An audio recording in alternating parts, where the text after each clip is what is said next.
Bonjour et bienvenue pour cet apéreco avec les deux amis Olivier. Salut Olive. Salut à tous. Et Romain Coco.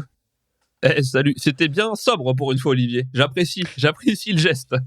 Ouais, je me suis dit comment je peux les surprendre, c'est quoi le truc le plus surprenant que je peux faire, c'est un salut tout à fait normal. Voilà. En étant sobre. Là, ta sobriété nous surprendra toujours Olivier. Pour un apéroco, c'est bizarre. C'est très bizarre. Nous allons donc parler pour cet apéroco, je rappelle le concept très rapide, un épisode de 10 minutes où nous allons chacun adresser une série, un film, quelque chose que nous avons regardé, peut-être demain même lu, et nous allons vous expliquer pourquoi nous avons aimé et vous donner peut-être envie de le regarder. Autour de la table, nous allons tous les trois parler de Behind Her Eyes. Mon accent anglais va de mal en pis. Bravo. Je me suis pas planté dans le titre. Palm Springs et Divine, merci, un film français. Autour de la table, donc ce sera pour moi Behind Her Eye, Romain Palm Springs et Olivier Divine. Juste petit erratum par rapport à au dernier épisode, nous avions dit la semaine dernière du coup que nous allions traiter de la saison 1 de For All Mankind, qui était une super série Apple.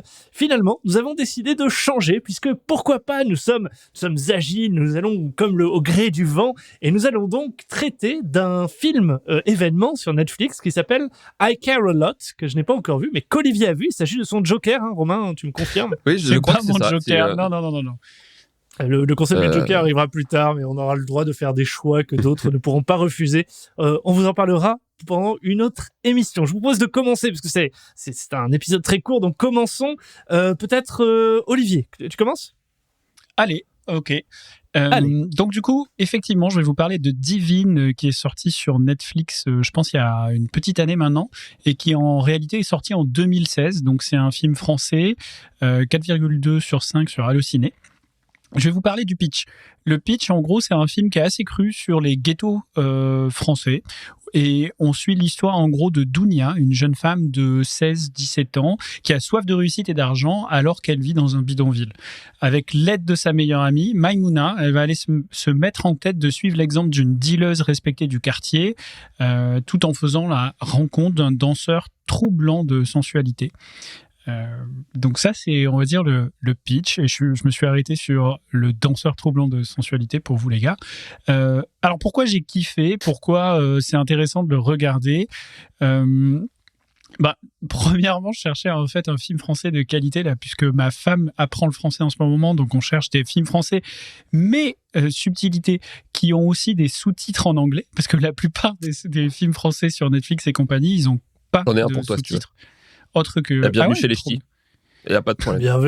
Bien vu. J'avoue. En fait, t'as dit bon film français direct, j'ai pensé, tu vois. Bam. Ouais. Instantané, quoi. Ouais, j'avoue. Moi, j'avais celui Qu'est-ce qu'on a fait au bon Dieu, voilà, qui est encore mieux, tant qu'à faire pour avoir un tout petit peu de racisme.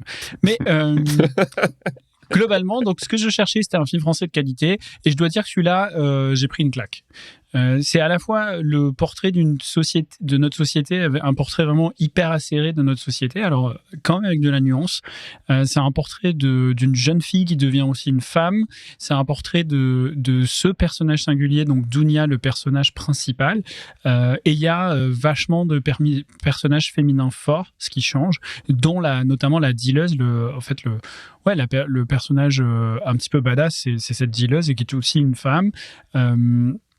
Et je trouve que la manière de parler des banlieues était vachement intéressante. Ça m'a un peu rappelé en plus récent les Misérables, qui est top aussi.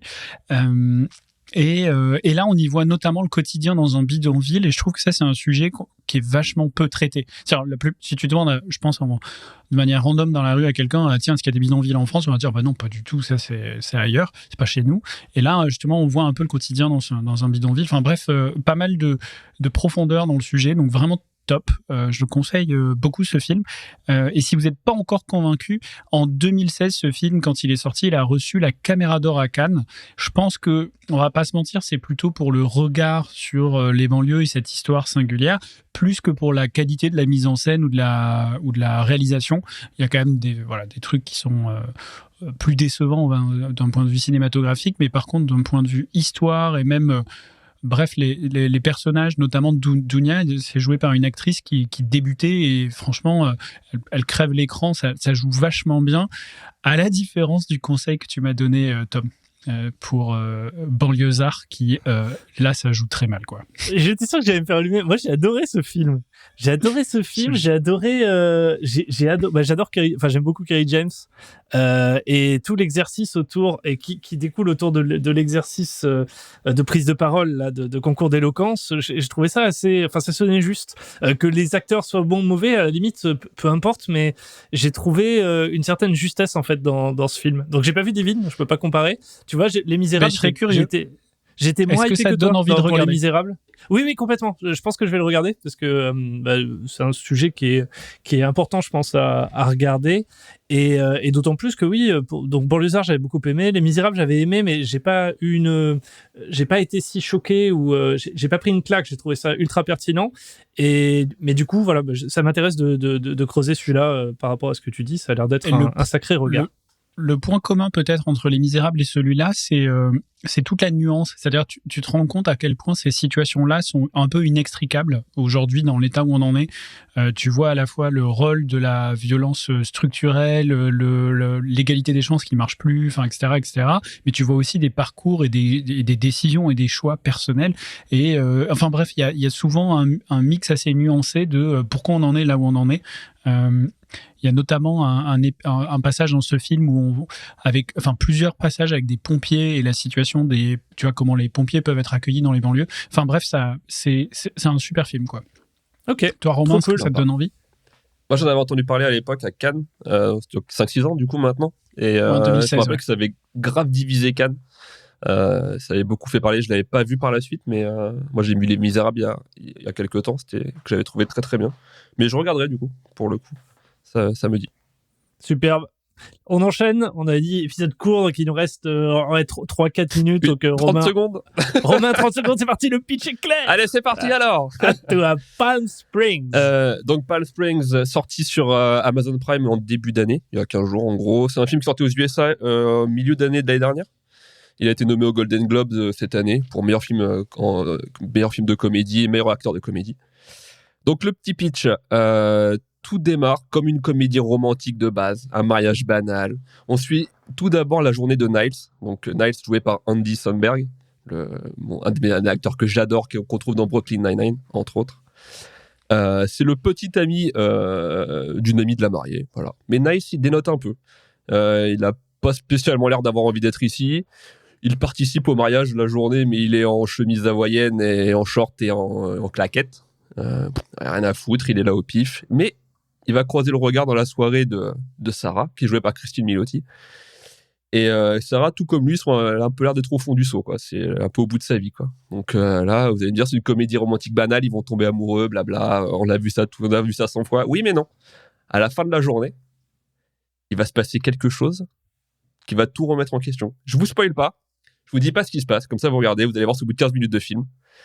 Et c'est plutôt sympa. On sort de la comédie romantique banale. Vraiment, on n'est pas là pour faire des gags sur gags. La bande son est plutôt top. La réal est propre. Il y a des scènes qui sont vraiment savoureuses pour le coup. Et le duo marche complètement. Je trouve que c'est assez feel good. On en a besoin en ce moment. C'est cool à regarder. Moi, je vous le conseille. Vous me ferez un petit retour là-dessus. Mais c'est vraiment, vraiment sympa. Et le twist, il est à la fin ou il est assez rapide et du coup... Non, il est au bout de 15 minutes. D'accord. C'est au bout de 15 minutes. Ok. Vous allez vite comprendre pourquoi il dénote autant dans le mariage. Ok. J'en mets. C'est un bon teaser. Très intriguant. Ah, t'as vu le film? Donc, tu l'avais vu. Ouais, moi je l'ai vu quand il est sorti aux US parce que j'avais la chance d'être... Bah non, en fait... Peu importe comment je l'ai vu, j'étais pas aux US, mais non, mais par contre, le film, vraiment top. J'ai bien aimé. Il y a eu des petits moments où je trouvais que ça marchait moins bien. J'ai pas été aussi convaincu que toi par le duo. Par contre, c'est deux personnes prises séparément que je kiffe vraiment. Et par contre, oui, je suis d'accord. Le twist aide beaucoup à renouveler un peu le genre, quoi. Voilà, c'est ça. J'en mets. Bon, je regarderai. Si vous l'avez tous les deux vu. C'est un petit film indé pour le coup aussi. Voilà, c'est un film indépendant. Okay. Toujours bon à savoir. Superbe.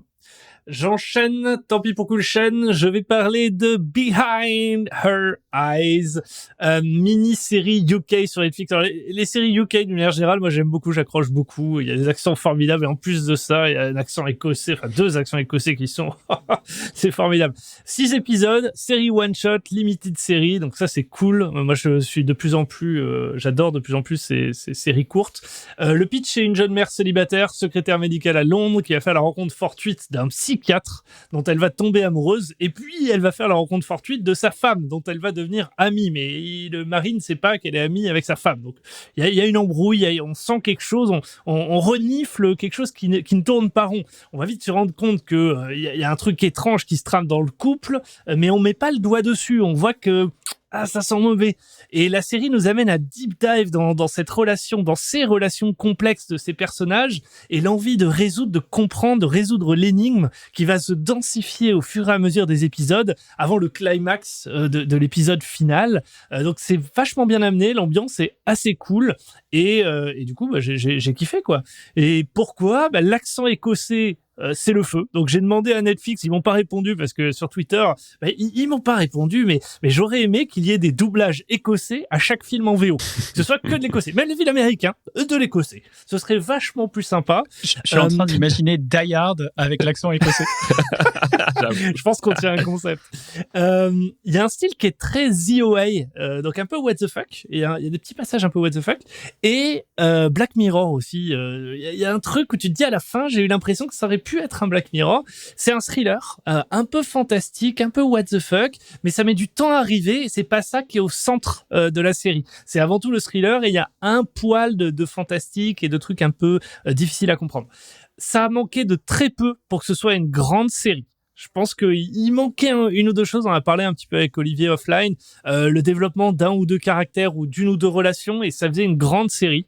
Mais l'essentiel est là. Moi, j'ai passé un très bon moment. C'est assez rafraîchissant. J'aime bien les trucs qui sortent un peu de l'ordinaire, et ça, c'est le cas sur un petit format et qui n'ira pas plus loin.